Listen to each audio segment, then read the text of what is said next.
Let's learn to paint, blend colors, and apply decoupage paper on furniture using an art journal for our color mapping.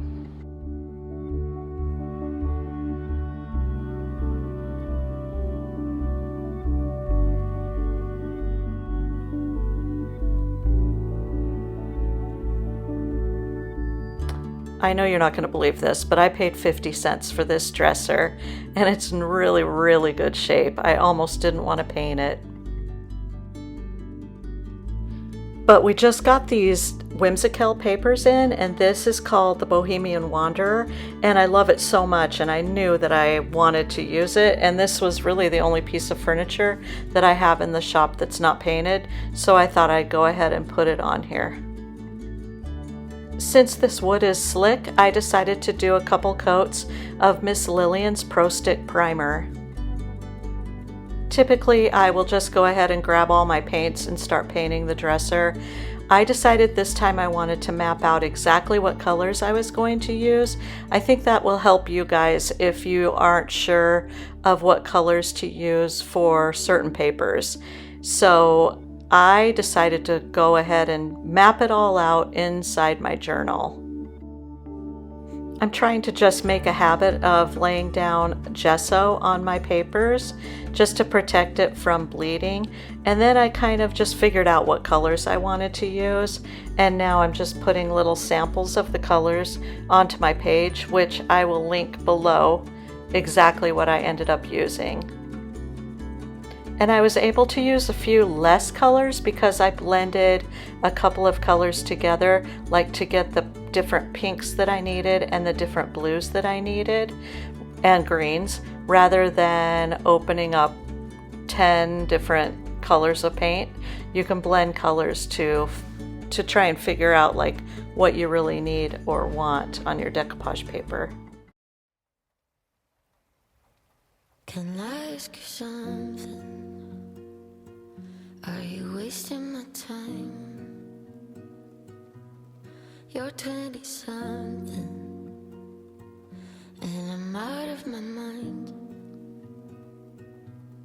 I'm feeling seasick. I really love to decoupage. It's one of my favorite mediums, and so I thought I would show you like more in detail than I normally do. This video is still only 12 minutes long, but I wanted to show you like how I actually decoupage a piece of paper to a dresser and get a pretty flat design. And here you can see I kind of mapped out exactly where I wanted his head before I laid it down, because there is a specific way I wanted this to lay down. So I did this before I put any varnish on the dresser. And here I just wetted down the line with a wet paintbrush, and then tore the decoupage paper, which is sad because I really hate doing that because I like using the entire piece. But this dresser's a little smaller, so I knew I wouldn't be able to do that.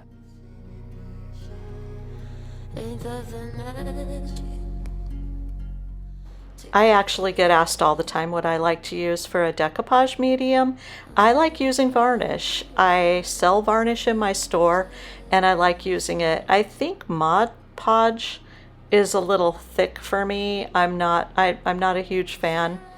I just like using varnish. And here I'm using Miss Lillian's Lackluster, which is a matte varnish.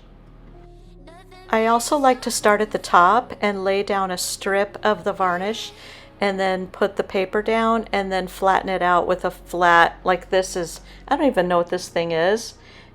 I found it on my table and thought, yeah, this will work great. I know that I've used like gift cards, old debit cards, that kind of thing.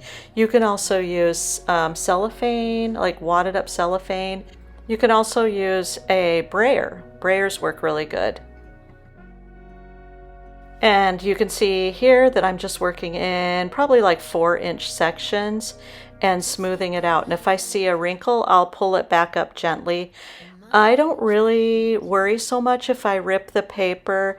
I can always fix it with paint, and I hope that you guys don't just give up and tear it off and start over.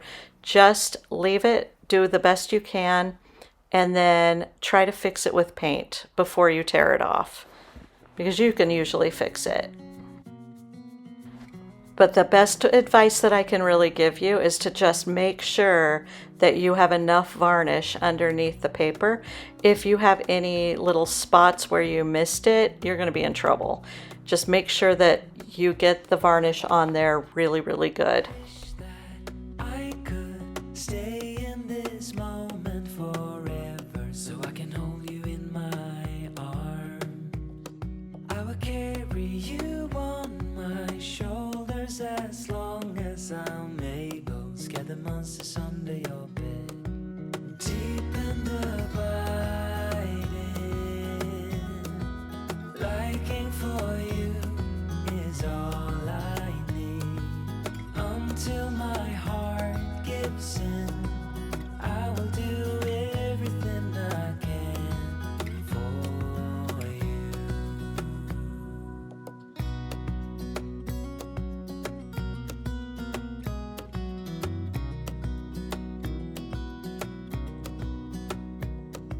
You will grow up in the blink of an eye and move out and be on your own. But no matter what comes your way, I will stay right here beside you to catch you if you fall. And deep and abiding,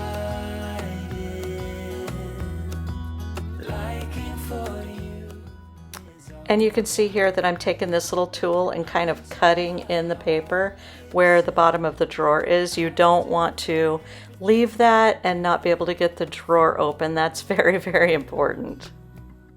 I'm also going to leave the bottom of that until it dries, and then I'm going to sand it off. You don't need to try and take that off right now. Okay, so now I'm doing the paint blending. I sped it up a little bit because this part, you basically want to get a layer of paint down. Doesn't even really matter what color you use because you're going to be doing layers over the top of it. So that's why I'm doing green all the way down and pink and whatever. I'll let that dry, and then I'm going to layer over the top of it. You could see here where I'm layering it, and that will help the lines of where the paper ends and the dresser start. It will kind of hide that better because it will build the paint up. Hopefully that makes sense.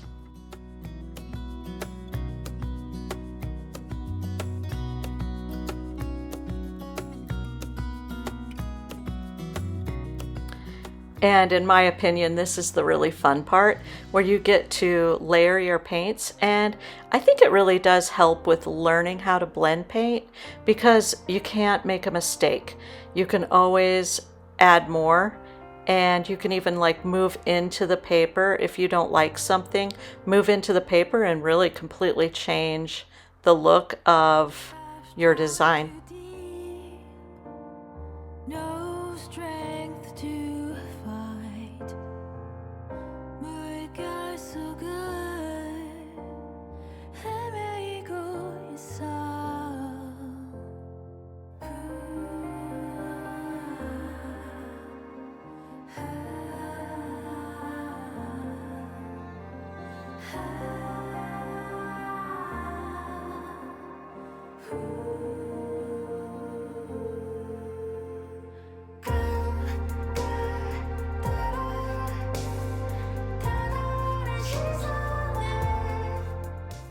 And I just used a sanding block and sanded it away, like on the bottom, away from the dresser, and then you won't rip the paper. And then you also want to sand all the way around your drawers to get any extra paper that's just hanging there off.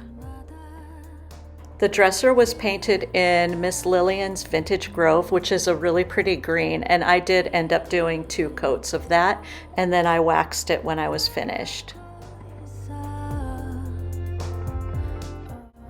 I found this really cute knob. I found 2 of them in my stash of hardware, and I don't even want to admit how much hardware I have left over from projects from the last 9 years.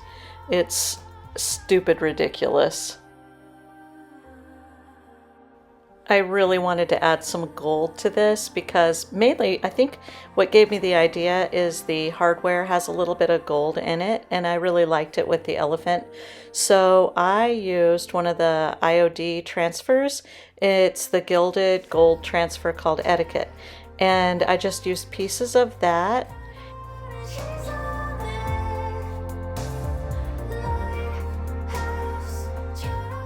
I also did some gold leafing. I don't carry gold leafing. I got this from Hobby Lobby. But everything else I have used here, I'll put down in my description box. And most of it I carry on my website. Isn't this cute? I just love it so much.